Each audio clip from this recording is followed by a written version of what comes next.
Olá você, muito boa tarde. Está no ar o Pauta Aberta desta terça-feira, dia 23 de agosto de 2022.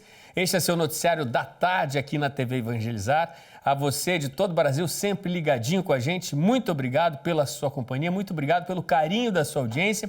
E vamos juntos, então, a partir de agora, com nossos destaques do jornal de hoje. O volume do comércio mundial de mercadorias desacelera em 2022. Os números são de um levantamento feito pela Organização Mundial do Comércio. O resultado preocupante revela apenas parte do impacto econômico global após o início do conflito entre Rússia e Ucrânia em fevereiro. No Brasil, o lucro das empresas que investem na Bolsa, a B3, recuou acima dos 22% no segundo trimestre do ano. Apesar disso, os ganhos no mercado financeiro das mais de 350 empresas listadas chegaram a 151 bilhões de reais de abril a junho deste ano. O Ministério da Saúde lança oficialmente uma campanha nacional de alerta e orientação com o objetivo de conter o avanço de casos da varíola dos macacos no Brasil. A NASA, em busca de respostas para os mistérios do universo, divulga os sons produzidos por um buraco negro localizado no centro do aglomerado de galáxias de Perseu. E no programa de hoje a gente mostra para você também os bastidores de um imenso trabalho em equipe por trás da música, dos talentos já revelados no Festival Vem 2022. A equipe de produção da TV Evangelizar percorreu mais de 8.000 quilômetros de sul a norte do Brasil, fez descobertas daquelas, trouxe música e muitas histórias para você. Fique ligadinho, o Pauta Aberta desta terça-feira já está no ar.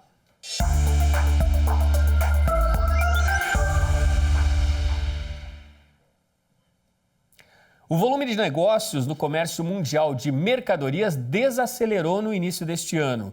Os números são da Organização Mundial do Comércio e retratam, de acordo com especialistas, apenas parcialmente os impactos da guerra na Ucrânia. A Organização Mundial de Comércio afirma que seu monitoramento, denominado Barômetro do Comércio de Mercadorias, mostrou que o volume do comércio mundial de mercadorias desacelerou para 3,2% no primeiro trimestre de 2022, abaixo dos 5,7% no quarto trimestre de 2021. Além disso, a instituição sugere que o crescimento do comércio ano a ano pode desacelerar ainda mais, mas permanecer positivo quando as estatísticas oficiais do segundo trimestre estiverem disponíveis, com o comércio simultaneamente sobrecarregado pelo conflito da Ucrânia e impulsionado pelo levantamento dos bloqueios da Covid-19 na China.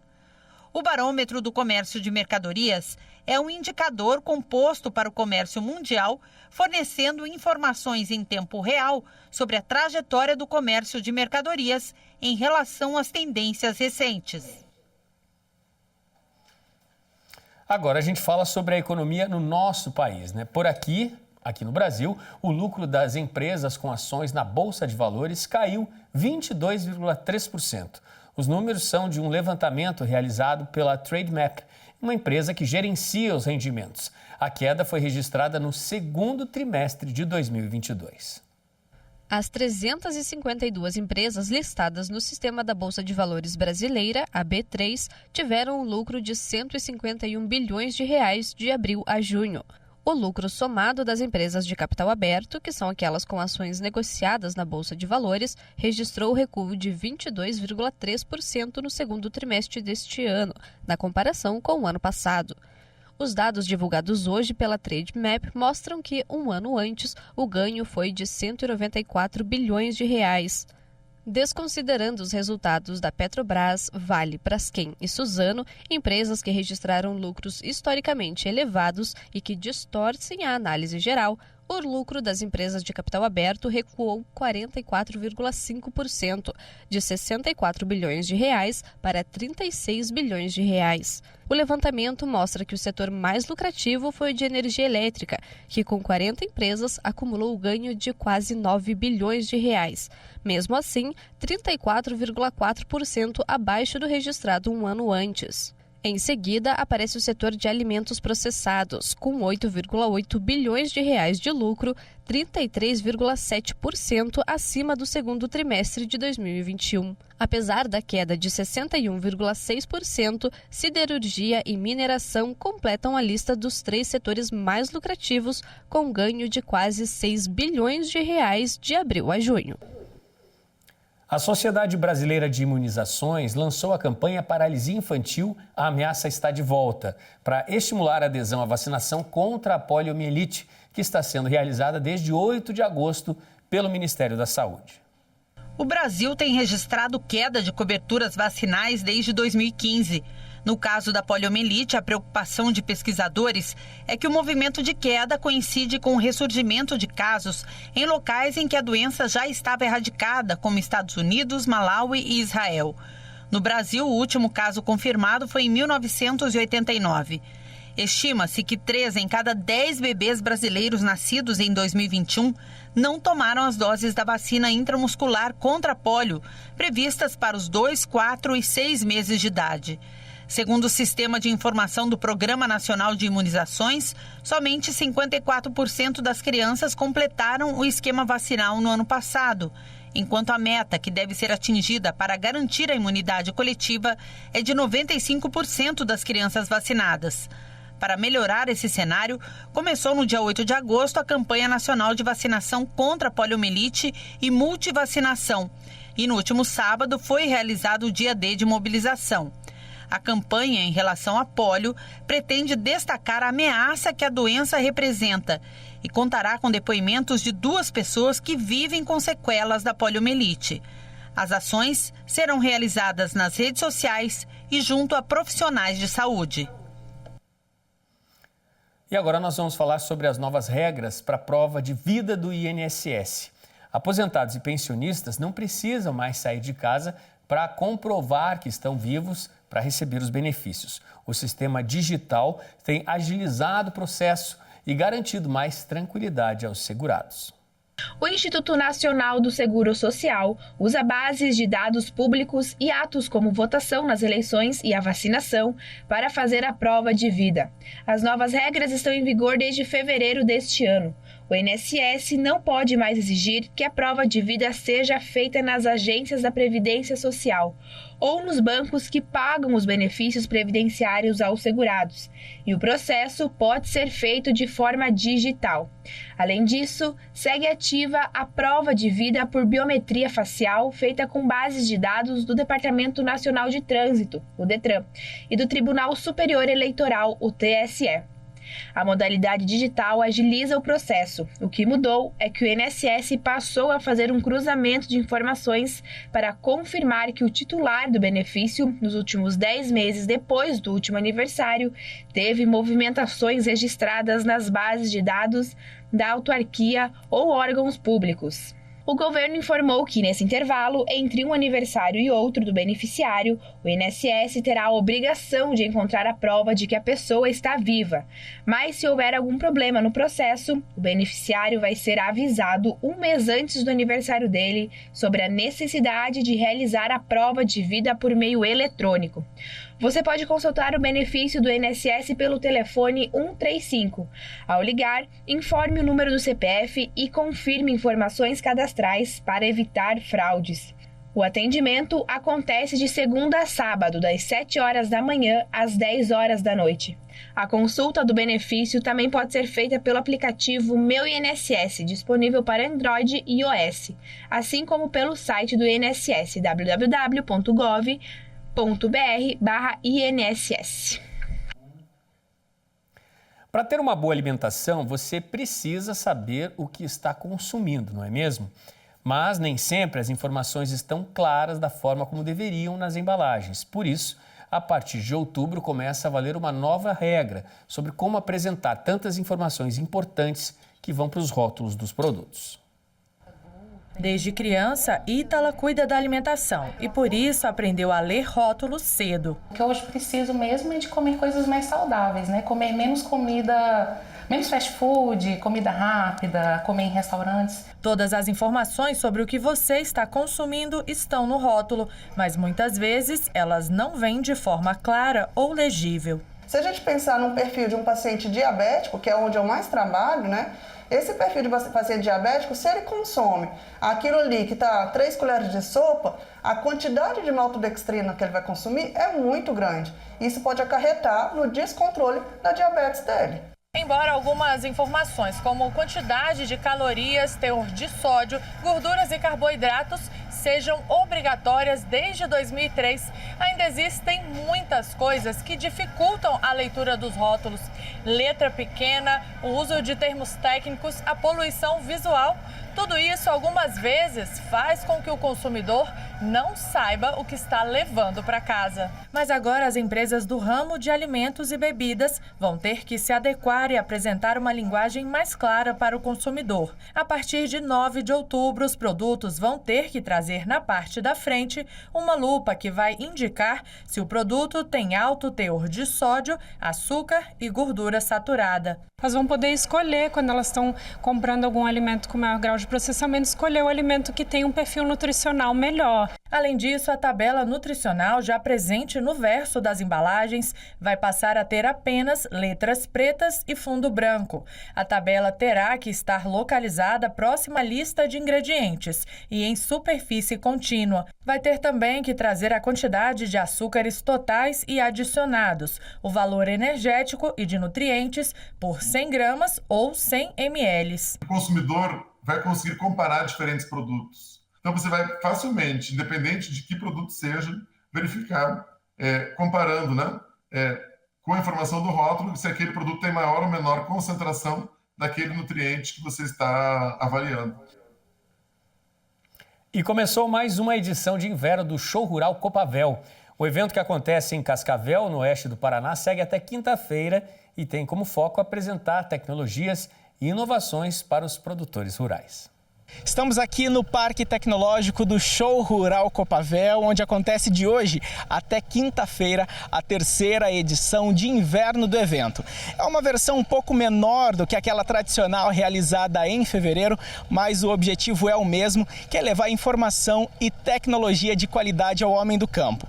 40 cultivares de cultura de inverno serão apresentadas aqui, sendo 29 de trigo, que é o grande destaque deste ano. É uma responsabilidade da Copavel e do cooperativismo em levar informações ao produtor, conhecimento ao produtor rural. E sempre quando você faz isso, tem que fazer da melhor maneira e no nível mais alto possível, porque tudo que acontece, que vir de bom aqui, será transferido para as propriedades rurais, terá aumento de produtividade e teremos acesso a produtos mais nobres, produtos que são de acordo com a exigência do consumidor e também na competitividade de preço. Quanto maior a produção, melhor a competitividade. Então isso aqui tem uma abrangência não só para a propriedade, mas também para a economia e para o mercado em geral. O período de inverno é mais delicado para as produções. Esta edição do Show Rural vem apresentar propostas para maximizar novas oportunidades que fomentem a área de cultivo. Que o inverno é difícil, os riscos são grandes. O que as pessoas que virão aqui vão ver? Uma tecnologia totalmente diferenciada, muito atualizada, tá?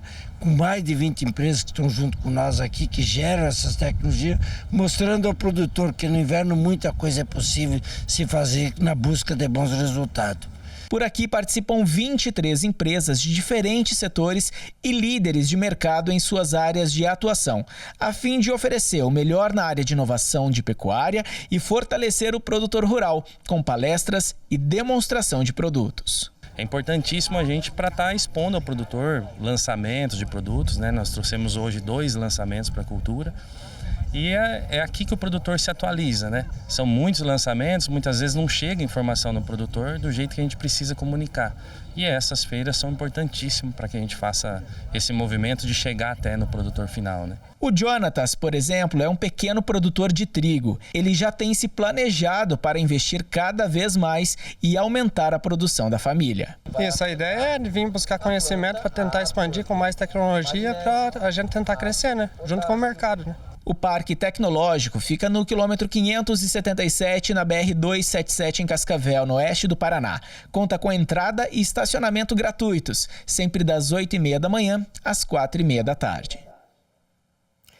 Muita tecnologia em exposição, né? Muita informação ao homem do campo, ao produtor rural nessa edição de inverno agora, né? Do Show Rural da Copavel. Bom, gente, vamos para o intervalo. No próximo bloco a gente vai falar sobre os 6 meses da guerra da Ucrânia e também os bastidores de um gigantesco trabalho em equipe que cruzou o Brasil para levar a você a boa música e os talentos do Festival Vem 2022.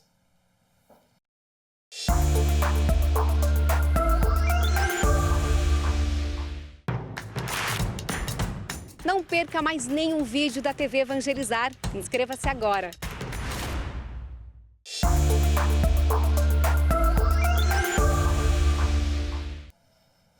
Pauta Aberta está de volta para esse segundo bloco, são 4h54 da tarde agora, estamos ao vivo para todo o país. A você de casa aí do outro lado da telinha, sempre ligadinho com a gente, muito obrigado pela sua companhia. E vamos falar mais um pouquinho sobre saúde agora, que foi lançada esta semana oficialmente pelo Ministério da Saúde, uma campanha nacional com o objetivo de dar o alerta sobre os riscos da varíola dos macacos. O objetivo da campanha é orientar a população brasileira sobre as principais formas de transmissão da varíola dos macacos. São recomendações sobre como evitar o contágio, informações que explicam os sintomas e o que fazer em caso de suspeita. O conceito da campanha é Varíola dos Macacos, fique bem com a informação certa. O material será veiculado em TV, rádio, mídia exterior, em lugares de grande circulação de pessoas, em páginas e portais da internet e redes sociais. No caso da varíola dos macacos, a maior prevenção é a informação correta da forma de contágio dessa doença. Todas as recomendações oficiais, como prevenção, sintomas e orientações para profissionais de saúde, estão em uma página no portal do Ministério da Saúde, disponível em gov.br/varíola dos macacos. O mundo registra hoje 41.595 casos confirmados da doença, em 96 países, segundo a Organização Mundial da Saúde, a OMS. 6 países são os mais afetados e correspondem a 86,89% dos casos. O Brasil é agora o terceiro país com mais casos confirmados, atrás dos Estados Unidos e da Espanha. Mas, segundo o Ministério da Saúde, temos a menor incidência por milhão de habitantes, entre os 10 países com mais casos, 16,05%. A melhor maneira de prevenir a varíola dos macacos é evitar o contato direto com pessoas infectadas ou objetos contaminados. E na cidade de São Paulo, a Secretaria Municipal de Saúde confirmou hoje o primeiro caso de varíola dos macacos num bebê. O paciente é um menininho com 10 meses apenas de vida. Ele começou a apresentar os sintomas, os primeiros sintomas, em 11 de agosto. Esse bebê está sob monitoramento, em isolamento domiciliar, estável, sem agravamento do quadro clínico, mas com febre e lesões na pele, como indicam os médicos, os especialistas. Até agora, apenas a cidade de São Paulo já tem confirmados 1.880 casos de varíola dos macacos.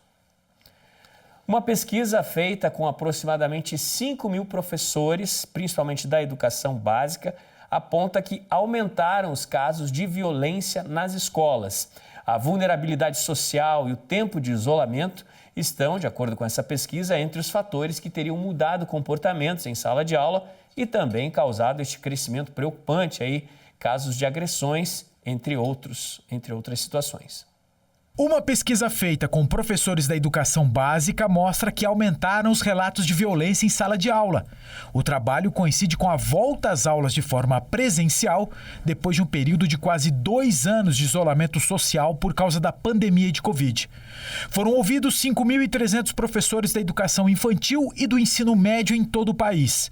23% deles disseram que episódios de violência em salas de aula aumentaram e ocorrem com uma frequência de pelo menos uma vez por semana. Entre os relatos, há desde briga entre os alunos até ameaças e xingamentos contra os professores. Os pesquisadores quiseram saber dos professores também a razão para esse tipo de comportamento. E a maioria arriscou dizer que o isolamento social provocado pela pandemia atrapalhou a socialização das crianças e adolescentes. Outro fator apontado para o agravamento do comportamento dos alunos é a vulnerabilidade social piorada com a crise econômica. Notícias internacionais agora. A guerra na Ucrânia está completando 6 meses. É meio ano já de um conflito que devastou cidades, que custou milhares de vidas de ambos os lados, né? Um triste conflito que causou perdas irreparáveis para algumas gerações, principalmente de ucranianos. Afinal, milhares deles tiveram como única opção deixar o país. A guerra também já custou milhões de dólares a vários países, não apenas isso. Levou severos impactos para a economia global.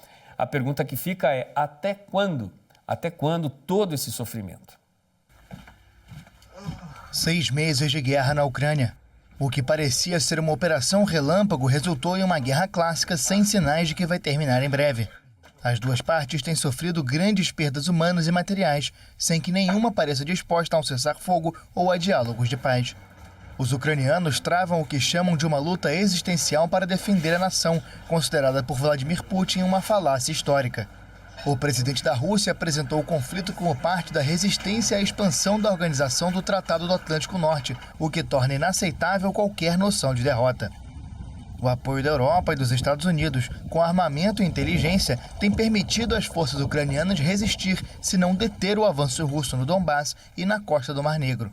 Mas esse ritmo também tem possibilitado à Rússia consolidar as posições nestas áreas, apoiando-se certamente em uma presença militar fortalecida na Crimeia desde a anexação da península em 2014. A iminente chegada do inverno vai colocar à prova a determinação dos ucranianos, especialmente se sofrerem restrições severas no fornecimento de energia e mais pessoas forem forçadas a abandonar as casas. A Rússia parece decidida a pagar o preço de uma longa guerra de desgaste. Os aliados ocidentais da Ucrânia têm tentado estrangular a economia russa e reduziram drasticamente as compras de petróleo e gás, com sanções que restringiram as importações de produtos russos e obrigaram muitas empresas a deixar o país. Apesar disso, as receitas das exportações da Rússia cresceram desde o início do conflito. Se a guerra adentrar o inverno e o ano que vem, o futuro vai depender da manutenção do apoio ocidental a Kiev, sujeito ao impacto que o conflito tem causado nas famílias na forma de uma inflação elevada. Mas se a ajuda continuar e nenhum erro grande for cometido, a vantagem militar russa pode diminuir, o que prejudicaria Putin antes das eleições presidenciais de março de 2024. Agora, curiosidades do espaço para você. É que a NASA transformou as ondas acústicas que saem de um buraco negro no centro de um aglomerado de galáxias em notas audíveis para os ouvidos humanos. O vídeo, que revela dados astronômicos transformados em som, foi compartilhado nas redes sociais da Agência Espacial Norte-Americana. As ondas sonoras foram extraídas com a ajuda do Observatório de Raios-X da NASA. Os dados saem em direções radiais, ou seja, do centro para fora, e foram transformadas no alcance da audição humana. A NASA escreveu no Twitter que o equívoco de que não há som no espaço se origina porque a maior parte do espaço é um vácuo, não fornecendo nenhuma maneira para as ondas sonoras viajarem. Na nota, explicaram que um aglomerado de galáxias tem tanto gás que eles captaram o som real que foi amplificado e misturado com outros dados para ouvir um buraco negro.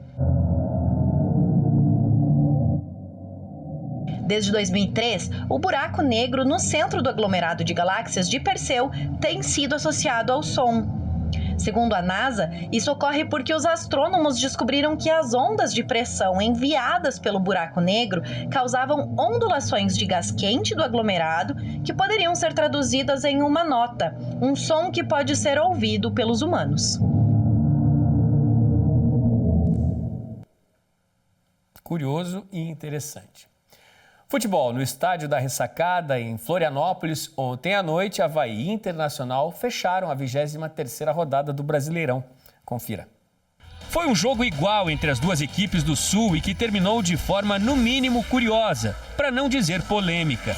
A árbitra tinha determinado 5 minutos de acréscimo. O Inter estava no ataque. Já eram mais de 50 do segundo tempo, quando no último lance, com a bola dentro da área do Avaí, ela bateu em Rafael Vaz, que estava de braços abertos. A penalidade foi marcada na hora. Pedro Henrique foi para a cobrança, disparou no meio do gol e a vitória colorada estava garantida. Festa da torcida visitante que tomou conta do setor no estádio em Florianópolis. Final, Avaí 0, Internacional 1. Confira agora como ficou a classificação depois de 23 rodadas. O Palmeiras lidera com folga, tem 49 pontos, disparado na frente com 8 pontos de vantagem para o segundo colocado. O vice-líder é o Fluminense, que tem 41 pontos. Em terceiro está o Flamengo, com 40. O Corinthians é o quarto, tem 39 pontos. Também com 39, depois da vitória de ontem, o Internacional é o quinto. Na sexta posição está o Atlético Paranaense, com 38 pontos. Na parte de baixo da tabela, brigando para escapar do rebaixamento, estão o Avaí, que perdeu ontem em casa com 23 pontos, seguido pelo Coritiba, em 18º lugar com 22. Também com 22 pontos, mas atrás nos critérios técnicos, aparece o Atlético Goianiense. E o Juventude carrega a lanterna deste Brasileirão, com apenas 3 vitórias em 23 jogos, 17 pontos ganhos. Uma ave exótica natural da Austrália, conhecida como emu, apareceu nas ruas da pequena Pomerode, em Santa Catarina. O emu foi flagrado desfilando à noite nas ruas do bairro Wunderwald, na cidade alemã que fica no interior catarinense. Os moradores da região caíram na risada enquanto presenciaram o desfile da ave. Ela é a segunda maior espécie de aves terrestres do mundo, que pode medir na fase adulta entre 1,50 m até 1,90 m. A emu é considerada prima do avestruz. O Bioparque Zoo Pomerode informou que nenhum animal dessa espécie escapou do local. Então, como não é natural a presença dela na nossa fauna, a suspeita é que a ave tenha fugido de algum cativeiro, já que se for regularizado legalmente, é possível ter a ave em casa. Que susto, né? Um emu desfilando à noite no meio da rua. Um susto para os moradores. Gente, foi uma maratona percorrendo milhares de quilômetros por esse Brasil de meu Deus. A equipe de produção por trás do Festival Vem 2022, que embarcou no início de agosto para garantir toda a estrutura para as belíssimas apresentações classificatórias da edição deste ano, trabalhou, hein? Foi um giro mais do que especial para revelar alguns dos talentos da música neste país. Uma equipe com 11 profissionais, entre produtores, diretores, repórteres cinematográficos e repórter, saiu de Curitiba, no Paraná, no dia 3 de agosto, com destino a Palmas, no Tocantins, região norte. Até chegar lá, foi preciso um dia inteiro de viagem. De lá, eles seguiram para o Nordeste, até Recife, capital de Pernambuco. Foram mais de 30 horas dentro do ônibus. Depois, retornaram ao Paraná. A última etapa das seletivas foi em Maringá, na região noroeste do estado. Até lá, foram 42 horas na estrada. Em cada cidade, uma mega estrutura era montada para realizar as audições. E já que o festival é de música, podemos dizer que por trás das cortinas, a equipe trabalhou em sintonia. É uma união de um grupo que está sempre conversando, dialogando, para chegar nesse bem comum, né, que é ter o conforto das pessoas no espaço cênico. E mesmo quando parecia difícil demais executar alguma tarefa, a união dos profissionais mostrava que tudo era possível. A equipe se uniu muito, então nós tínhamos uma equipe reduzida, mas que cada um fazendo a sua parte, as coisas aconteciam. As transmissões ao vivo pela TV Evangelizar iniciavam sempre às 7 horas da noite. Era quando os candidatos subiam ao palco para fazer suas apresentações. Mas o trabalho de recepção, claro, começava bem antes. Então eu faço roteiro, defino o que vai entrar, o que vai ter no programa realmente, né? De VTs, a ordem da apresentação dos candidatos. E falando em candidatos, uma equipe ficou responsável por produzir vídeos em cada seletiva, para que o público de casa conhecesse um pouco da história de cada um. E de repente a gente começa a contar essas histórias assim, e a gente vê cada história de vida, cada experiência assim, que realmente emociona. Então não tem como você não se emocionar, não tem como você não ficar feliz. Para que a segunda edição do Festival Vem se tornasse realidade, foi preciso muito mais do que vontade. Foi necessário pensar em cada detalhe. Quem acompanhou os programas das audições recebia em casa o resultado de um trabalho de excelência, mas nem imaginava que antes do início a tensão era grande para garantir que tudo saísse conforme o planejado. Afinal, o Vem não é só um festival de música ou apenas um meio de entretenimento. Ele é uma ferramenta de evangelização. Viajamos pelo Brasil um pouco mais de 8 mil quilômetros para essa proposta de igreja em saída. E assim fizemos com esse projeto de música católica contemporânea, que é o Vem, que tem esse propósito de revelar canções para contribuir com a evangelização através da música. E ao final de cada seletiva, entrava em ação o colega repórter Sérgio Júnior, que teve a missão de acompanhar a equipe que rodou o Brasil para registrar tudo e contar para você de casa. Conhecer esse Brasil foi muito bonito, diferentes partes do norte, o centro-oeste, o nordeste, voltamos para o sul, foi muito bonito. As audições já acabaram. Rodar o Brasil foi um desafio e tanto para quem ficou quase 20 dias fora de casa. Passar por diferentes regiões do país, sentindo as mudanças de clima e temperatura, conhecendo um pouco da rica cultura de cada lugar, foi uma experiência que marcou a vida de todos. Pra gente, assim, foi maravilhoso. Imagine, experiência de vida maravilhosa que a TV Evangelizar nos proporcionou. Vai ficar marcado pro resto da vida, de verdade. Agora, os 12 candidatos seguirão para a última etapa. O festival se tornará um verdadeiro reality show nos palcos da TV Evangelizar em Curitiba. A grande final acontece em setembro. E é preciso lembrar que tudo isso só está sendo possível graças ao apoio dos associados de todo o Brasil. Tudo isso só é possível por causa dos associados, pelas pessoas que mantêm esta obra de evangelização. Com as suas contribuições mensais, nos permite não só construir uma programação de 24 horas de conteúdo católico, como também de realizar projetos viajando o Brasil todo, como esse projeto Vem, Voz, Evangelização e Música.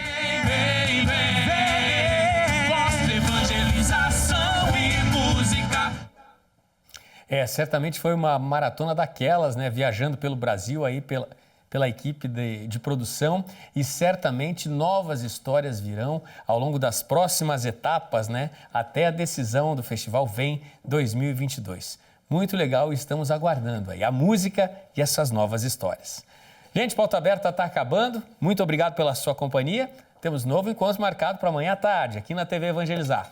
Tchau, tchau.